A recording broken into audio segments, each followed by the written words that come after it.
The place to be is living free in Tennessee.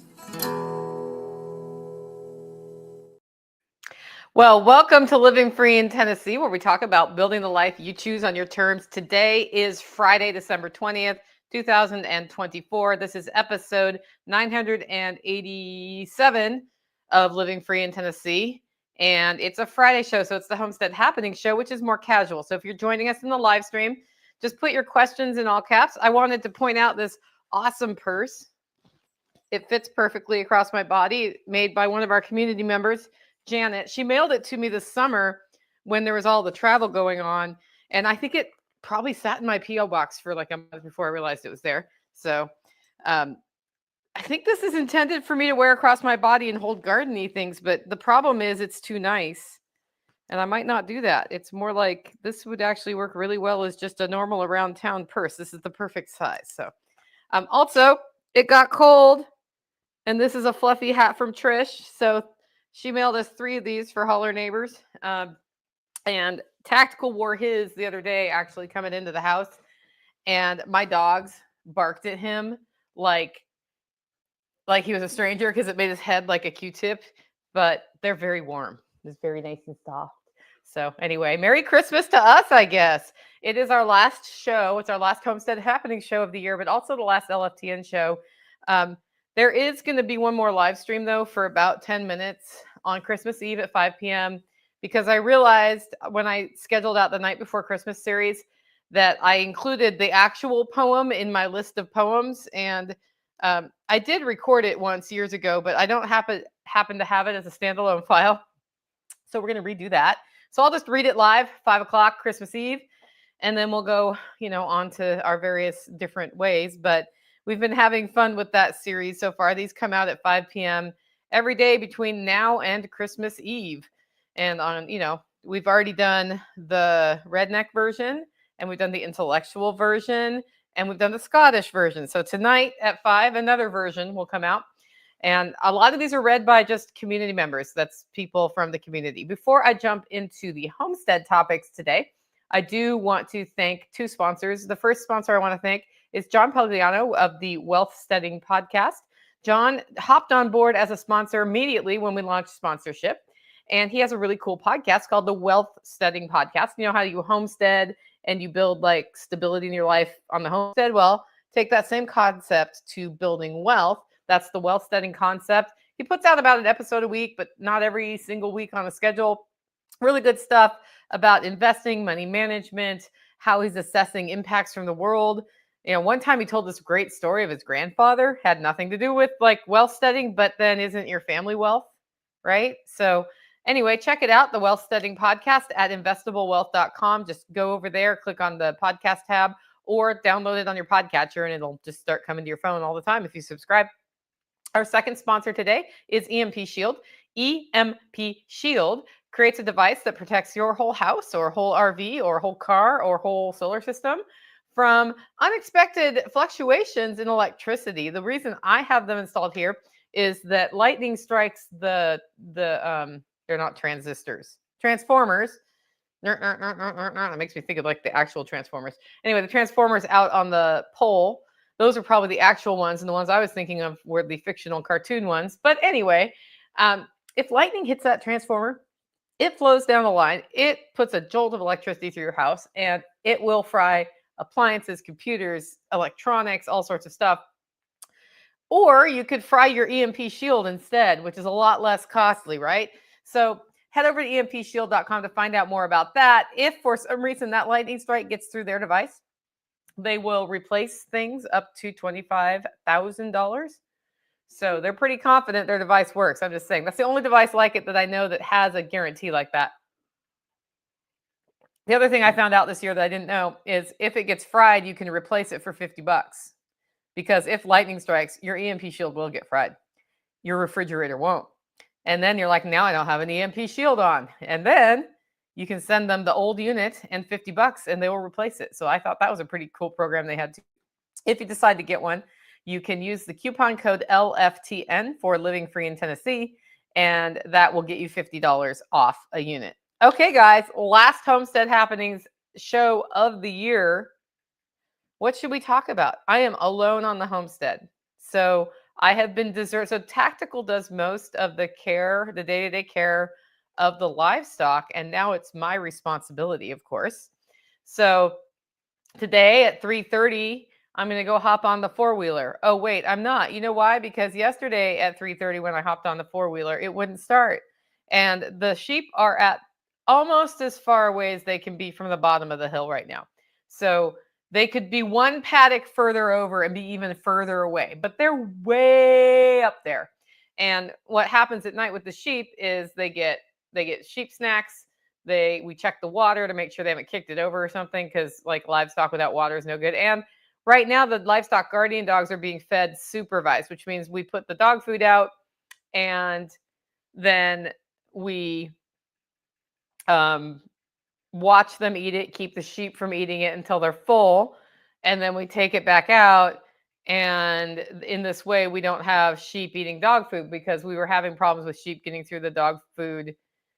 We had it going really well until the babies came, and then the little babies could get into the food area, and then the adults were willing to try harder. And then we made the electric dog house when the dogs weren't around it, so that sheep would get shocked, and that worked for a bit. But really, there's going to be another iteration of the sheep-free dog feeding location that travels with the sheep. But until then, they eat supervised. So the way I'm doing that is I'm borrowing a side-by-side from the next door neighbors. There is one four-wheeler here that works, but it is the brakes on it are not awesome. And I have to come down the hill again. And I don't know, like Tactical's comfortable with that. I'm not comfortable with that. So I can't take the one that won't start up the hill. By tomorrow morning, we got to move them both out from under Taj Mahal for the Christmas party. So I don't know. We got to figure out how to move the thing that won't start. It's the battery, by the way. The battery either needs a jump or a new battery. And frankly, I didn't feel like going to town and figuring that out today, because I had other things to do. I had a coaching call right before this, and then this, and then getting ready for the Christmas party. That's the next couple of days, right? And greetings to the Martinson family and Red Flyer Media. I see you're in the comments. Guys, if there's something you want to hear about or something you want me to talk about, put it in the comments. Put the word comment or question in all caps. Okay.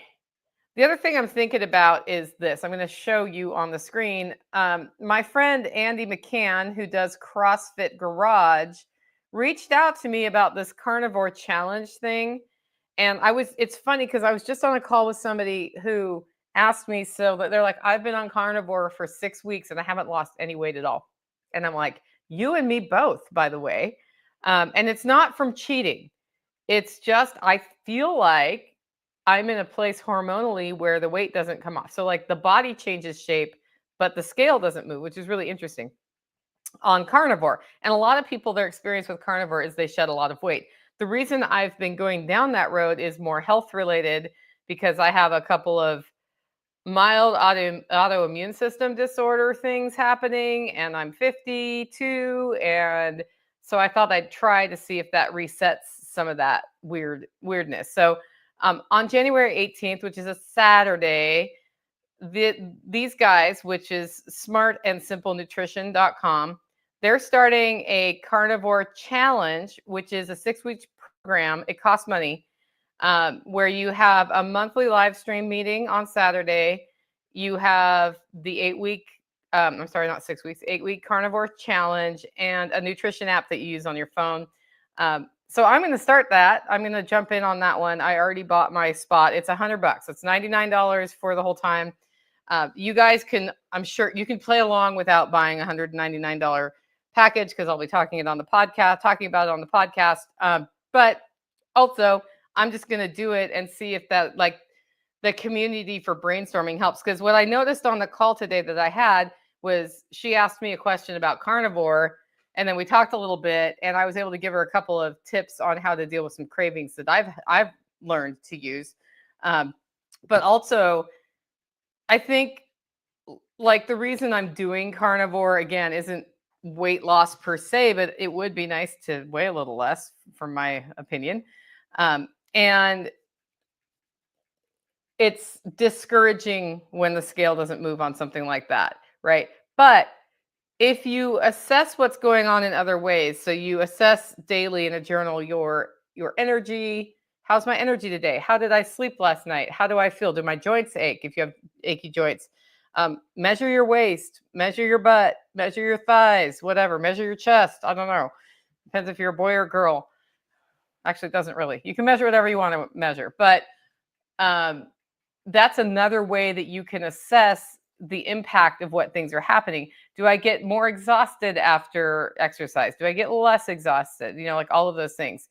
So uh, that's something that can help with motivation in doing a journey like carnivore, which may not be for everybody. But I respond really well to ketogenic lifestyle, and I suspect that carnivore will also be something I respond well to. I did it for 6 weeks. Nothing changed really, except for my body changed a little bit. And then I went back to ketovore through the next, I don't know, 2-3 months or 2 months. And I was planning to go back to carnivore anyway. So there you go. So I jumped in on that. Now I've put money in, which means I have to take it seriously. So happy holidays, Big Team Timber, and Merry Christmas to you, Beth Emily. Thanks for joining our last live stream, except for the super secret Christmas Eve 5-minute reading of the night before Christmas live stream that's also going to happen. It's not secret anymore if I say it out loud, though, is it?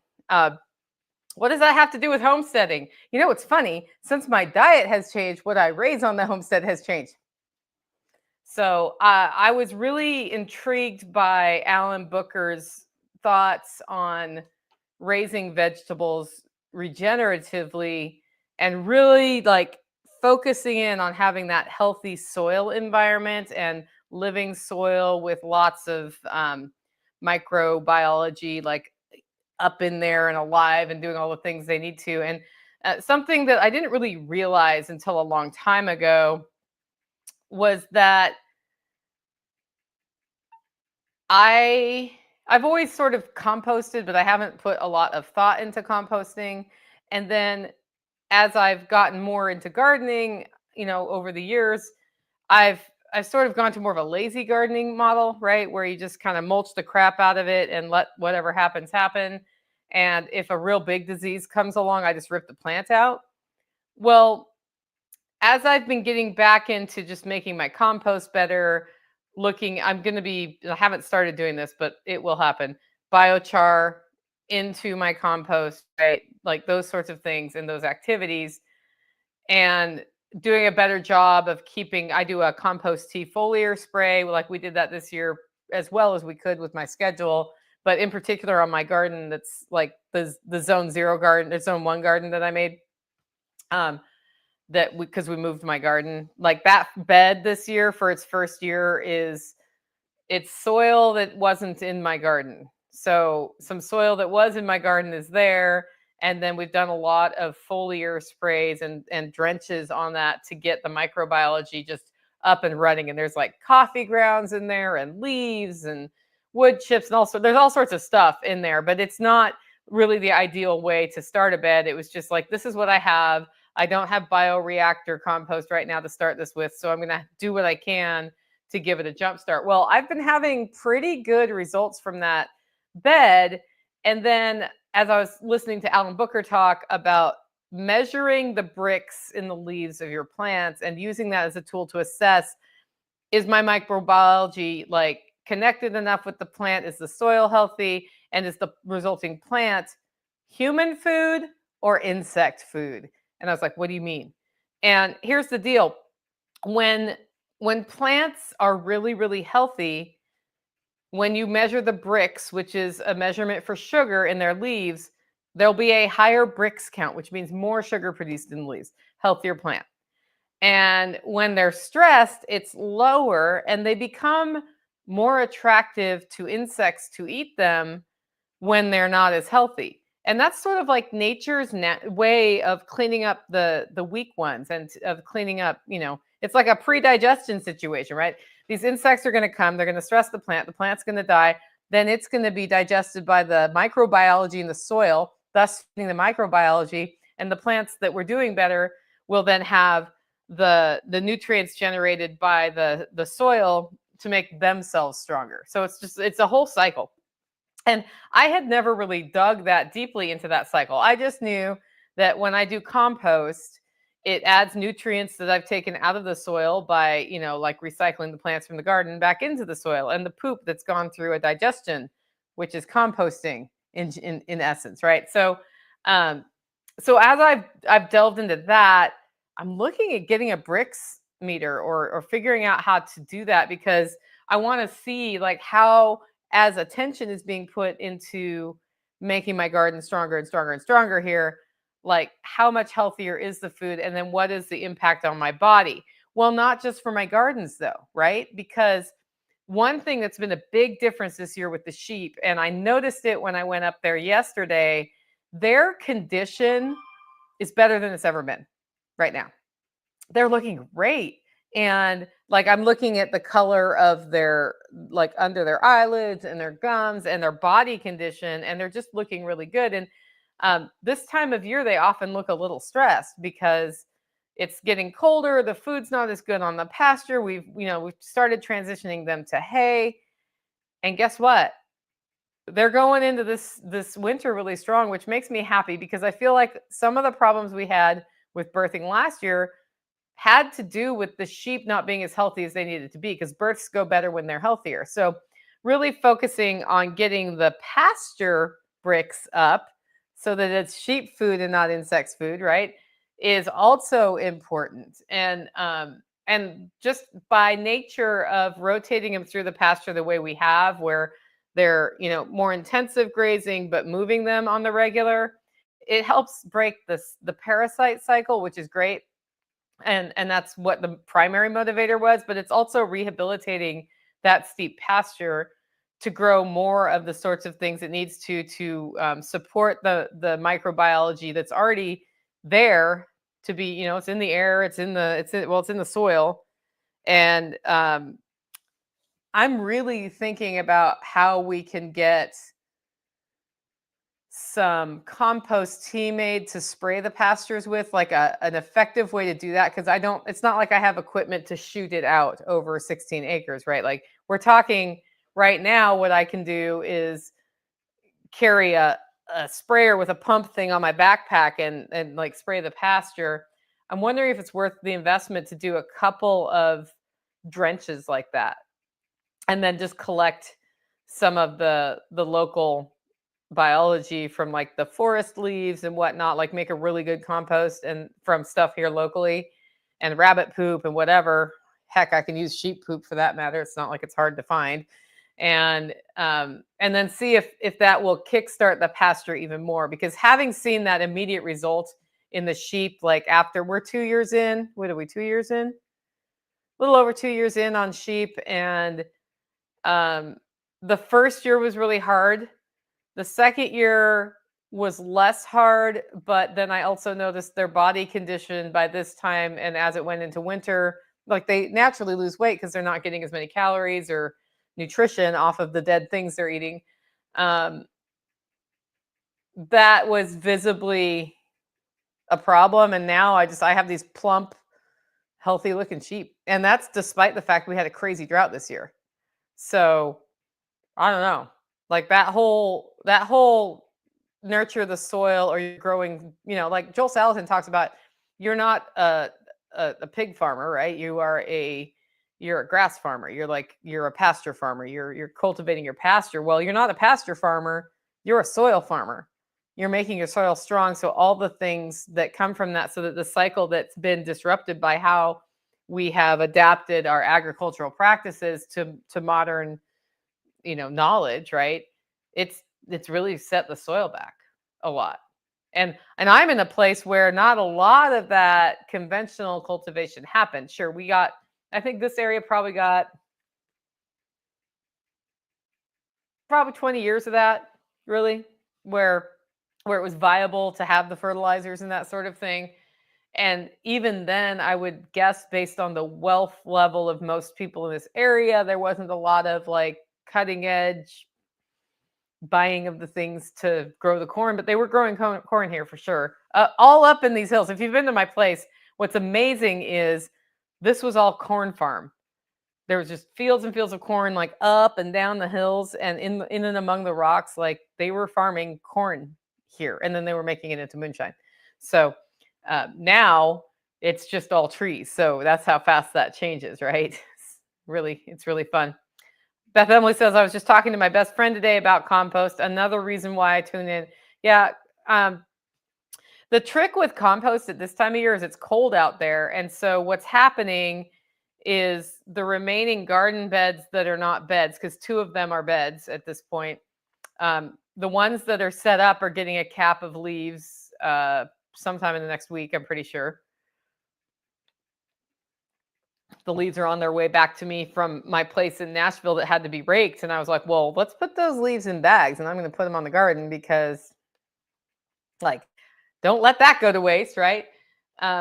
So they'll be capped with leaves, but the rest of the gardens or garden beds, which I'll be planting in early spring, I'm going to end up doing some bioreactor style filling of that, which requires Tactical to not do it a different way. So he and I have to talk about that. But just getting all the pieces together for the compost, I'll probably cover them with plastic so they are a little bit warmer from the sun, like just a plastic dome like you do to keep your plants to extend your season. And then I'll plant into those this spring for the spring garden, and we'll see how it goes. And of course, I'll do my tomato wall. And I think I'm gardening fewer square feet this year, just because we could put 2 or 3 more raised beds out there, but I feel like let's get these going and get them strong. And we already have other compost piles around the property started that'll be really ready to use by next fall.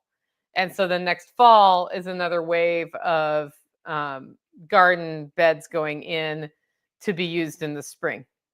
I even ended up putting my garlic in a raised bed this time. I was going to put it up there, up where the garden used to be, but I don't know the timeline on when the barn/workshop's going to get built there.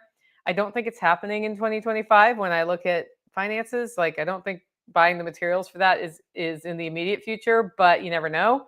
And then if I have a garlic patch in the way, that's not super awesome. So that's why it's down here. Plus, it was easier to get this one ready. And at some point, you just got to plant the garlic somewhere if you want to stay garlic self-reliant, which we are, or self-sufficient. Sorry, wrong word. Anyway, Hunter says farming in the hills only lasted 20 years because of erosion. That's why the TVA was established. I feel like they were established for some other reasons beyond that. What you're saying is the folks around you didn't have enough money in the day to ruin their soil with expensive pesticides and fertilizers. Thankful for simple living. Yeah. You know, when you have a perfectly decent fertilizer coming off your livestock, it is hard to justify buying soil additions, except for it's more work to collect and distribute poop than to just spray a liquid, I don't know what, that you mixed. And especially if you have heavy mechanical ways to do that, you know, it works. So that's the thought there. I'm trying to think of what else we need to talk about. Okay, so I'll just go through the usual categories. I have not harvested my Jerusalem artichokes for Christmas yet, but I did. So this is the sad thing. I have a whole cow at the butcher that arrived there 2 days ago that's being butchered, and I need to call the butcher and say how I want it cut, right? Well, at that time, I could have had tomahawks cut out of my cow, but I really wanted tomahawks for Christmas. I've been talking about having tomahawk steaks for Christmas dinner for like 2 months now. And finding tomahawk steaks was hard. So I was visiting my buddy at Middle Tennessee Jeweler, and he mentioned a processor in, what is the name of it? It's a town that starts with W. Anyway, Whitleyville, Tennessee. And he's like, he sources grass-fed, like, you know, regeneratively raised beef, and he cuts tomahawks and sells them sometimes. You just have to call in advance because it'll take him like a week to get that done. So I called him and asked a few questions, and sure enough, what he does is he ships in the beef from another state, and he can get the ribs, right? And then he does tomahawk steaks when people request them. And I'm sure he makes enough money on it that, like, I wanted 3 tomahawk steaks, but he had 3 more tomahawk steaks ready to go for sale because he had to order the whole thing and cut it up. So hopefully he made enough money to pay for the inputs on that on mine, and he's making profit on the rest. And he's able to sell by the cut from his shop, as well as in that case, by the cut from his shop, as well as whole animals. Well, he's not a USDA processor though, so he's adding that certification next year. He said, I'm like, I don't need that. I just need the stuff cut.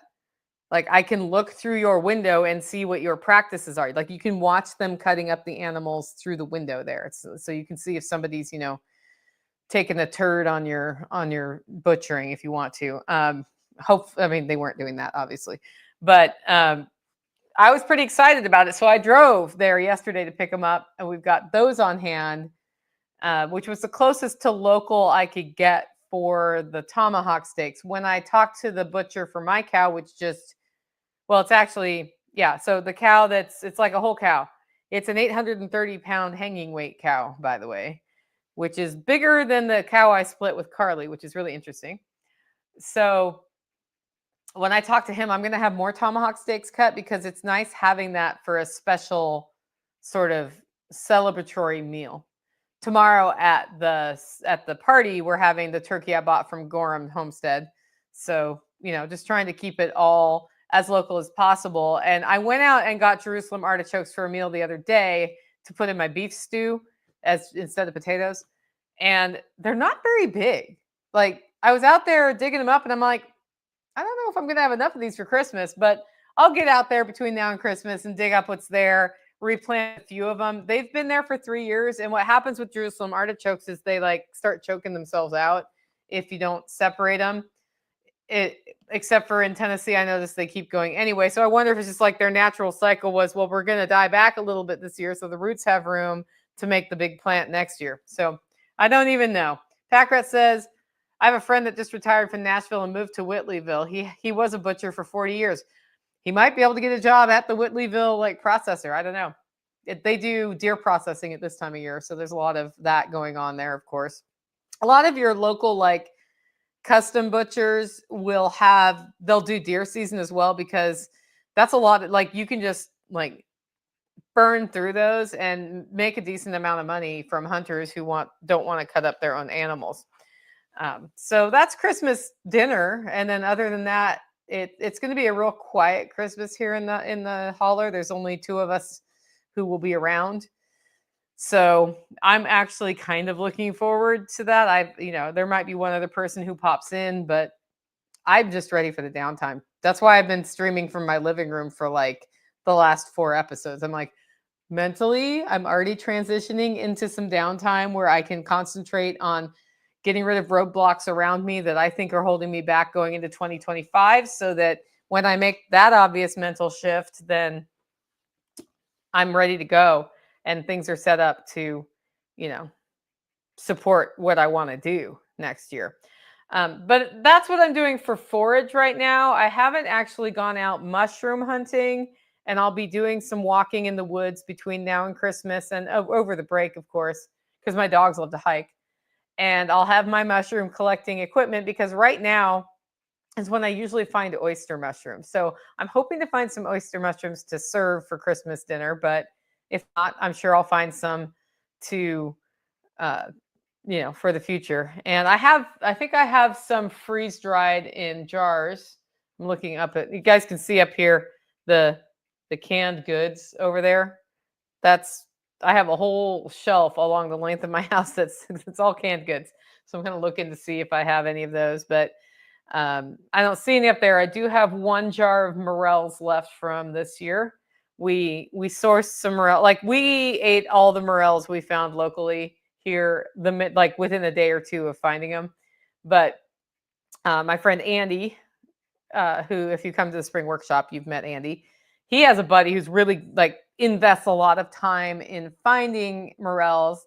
Andy, yeah, it's not you, Andy, different Andy, other Andy friend, Andy, UPS driver, Andy. His friend finds tons of morels, and so I buy a few pounds of those every year, and he shows up at the spring workshop with them because that's the right timing, but they're dried. And last spring workshop, so last year or this year in 2024, I was like, well, serve them. So they cooked them all up and served them because a whole bunch of people have never tasted morel mushrooms, right? And so I'm like, well, here you go. Taste the morel mushrooms. This is why we live this life, is so we can go out and forage these things on the land and then experience them, right? And my theory is when you're getting more of those things wildcrafted, that, ooh, we have like my microphone is really shiny. When you have more of those things wildcrafted, you you end up exposed to different micronutrients that are just out there. That's why I like the watercress so much. Unfortunately, the watercress really got beat back by the most recent freezes, but if we get another warm spell, it'll be back for a while. And it's not very copacetic with the carnivore challenge I'm starting on January 18th, except for I'll already be eating carnivore before then, Andy, FYI. By the way, Andy McCann's the one who introduced me to the carnivore challenge we talked about earlier today. So that's the forage.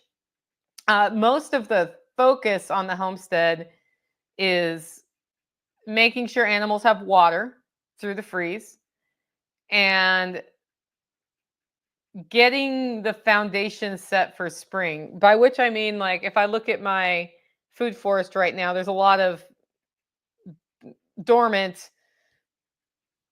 plants about 18 inches tall that I need to chop and drop. And there are some plants there I don't want that have seeds on them that I need to carefully take out and hope that seeds don't fall off.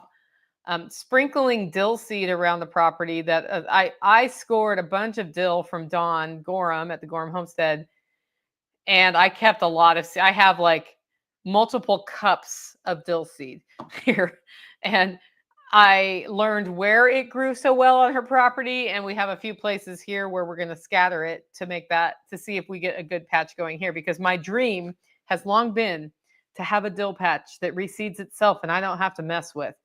And that's never happened here, but I know it's possible because it happens for other people in Tennessee. So she had it on an east-facing slope that had this recently disturbed soil that gets shade in the afternoon too. And knowing that was the environment it happened in, I was like, okay, I know a few places I can scatter it. We'll see what happens.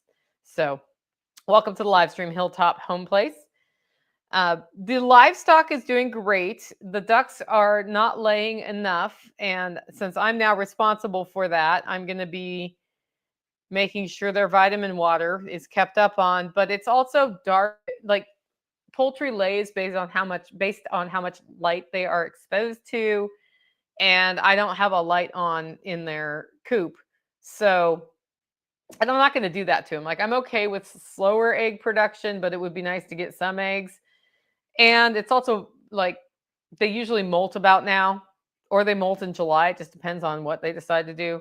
They didn't really go through a molt this July. So I'm wondering if they're thinking about that. I've seen some feathers around, but they don't look like plucked birds. And, going into winter, you don't want your poultry really to look like plucked birds because the feathers are there to keep them warm. But be that as it may, they are underproducing, and there's going to be some tough conversations in the duck coop going into the spring if it doesn't pipe up, because there are about 40 of them. And that means the spring I should be getting at least 30 eggs a day. And if I'm only getting 8 eggs a day, the ducks and I are going to have some conversations. The rabbit tractor is not done, but it's first on my roadblock list going into the Christmas break, because I have it roughed together. Somebody kicked it or something and broke a piece off because I didn't put my cross braces in yet. So I'm going to get that set up and then work on covering it and get the existing rabbits that can go in the tractor out. There's not much grass now, but it's prime rabbit breeding season here. They actually seem to do better in the cold than they do in the hot from a breeding standpoint. So the key is not letting the kits get cold. So it's time to cycle through and make as many rabbits as possible, because we use those to feed the livestock guardian dogs who are over with the sheep. They love to eat their rabbits, and it helps keep the feed costs down. And then we benefit from lots of rabbit poop. And we eat rabbits here, of course, sometimes too. So rabbits are doing great. Those guys are growing too fast and need to get out of there. And then their mom is ready to breed again. So, but I've got 3 females at this point to breed to 2 males. And that cycle needs to just kind of kick up again. It kind of went, that's one of the things that went on hold when I was traveling so much. And now that I'm not traveling as much, I can take a more active uh, role in that. The goats are doing great. And then the male sheep are going to the butcher in January. But actually, I'm going to call the other butcher and see if he has a sooner appointment because um, I feel like at this point we're ready to butcher those guys and we're just feeding them to feed them because we're waiting for an appointment. So we'll see how that goes. Dawn's dill was super tall and super thick. Mammoth dill, maybe. I hope to lay some seeds down too. Pack Rat, I hope you have seeds. If not, I have some seeds. I have a lot of seeds. I even have like from the last wave of processing because I keep the whole heads of dill with the seeds on them for pickling. So I have some of those, but then I have seeds from other ones. And then I had like, you get all the little furry parts off the stem and you use those for spicing salads and stuff. And I did that whole thing this week where I got all of the little wispy bits off. And of course, there were still some heads hiding in there with seeds. So some seed got into that. So I picked those seeds out. So I have another like handful of seeds that I'm just gonna seed fairy out when I'm done with this, when I walk out. Because the other thing that happened is the wind blew and my stupid cover on my stupid bed that has the Swiss chard that almost died I watched it get blown off right before this podcast. I was like, I guess what I'm going to do is put more clamps on that bed cover because it wasn't enough to hold it through whatever gust went. The wind blew the wrong way. You know what happens when the wind blows the wrong way? Things blow off because we're not used to it hitting from that side. And that's an early indicator of tornadoes, although we're not under any tornado watch. That would have been yesterday. But today it's too cold for tornadoes. So hopefully it stays that way going through Christmas because we don't need another wave of crisis in Tennessee this year. We've had enough. The last few years, as a matter of fact, it's been a little topsy-turvy here. I'm going to sneeze too. So I'm going to mute while I do that because, yeah. Okay, that's just proof I can't sneeze while you guys are watching me. So there we go. So I've had some of hers right now. So after the last frost, a lot of people start them inside and transplant them in the spring. A lot of people plant them in January, February, just straight in the soil. I have found if you go later than February, March in Tennessee, they just don't do anything. They do the no count thing. I'm sowing them now because I know that if a dill patch is going to reseed itself, it's already reseeded itself at this point. So because there's so much seed I collected from Dawn, I can also nurture some inside for use next year. But in my opinion, you can never grow enough dill. There's no such thing as too much dill. So I'm seeing if like just throwing it out the way it would have naturally been there will help it go. So that's livestock, that's the gardens, that's the wild plants. Our holler neighbor community has increased by 1 person for the weekend. Jenny arrived yesterday and she'll be at the party tomorrow. And we had a good time just talking last night, and she's out and about today, but I'm sure I'll see her later tonight. So she's in town. We've been getting all ready for the party, which means decorating under Taj Mahal. I did prank Tactical last night by waiting till after dark and then putting Christmas lights on his 4-wheeler. And he's like, I already took those off. So he was suitably grumpy about having Christmas lights on his 4-wheeler, just so you all know. I wish I would have had a camera on him for that, though, because he went on a pretty good grumpy rant, but not like a mean one, but just sort of like, I don't want those lights falling down and wrapping around my axle, like explained to me the whole reason why he doesn't want Christmas lights on his 4-wheeler. I didn't expect him to stay, but it's like, you got to do it, man. If you're going to put your 4-wheeler under Taj Mahal, which is where we have events, then it's going to get decorated when we're decorating everything else. That's just the way it works, right? So, yeah. So the community's been over there. Tracy's been over a lot, hanging out. It's been a pretty fun little week this week. It just is more community connection than usual. Nighthawk's going to be by at about 3, which will be, too late. I was hoping he'd join the live stream today, but I didn't realize he had a work event this afternoon. So he's at a work event, but usually he has Fridays off. So I was hoping to pull the other redneck on. You guys could hear from him about his whole life. Wood is going well. Like heating with wood is going well here. And other than that, it's all, like getting ready for spring, the catch up canning. It's time for me to can my tomatoes. I will do that after the party on Saturday and not before, because it makes a big mess, and we're going to need the counter space tomorrow for sure. You're a mean one, Mr. Tack. You're a mean one, Mr. Tack. We need the next line.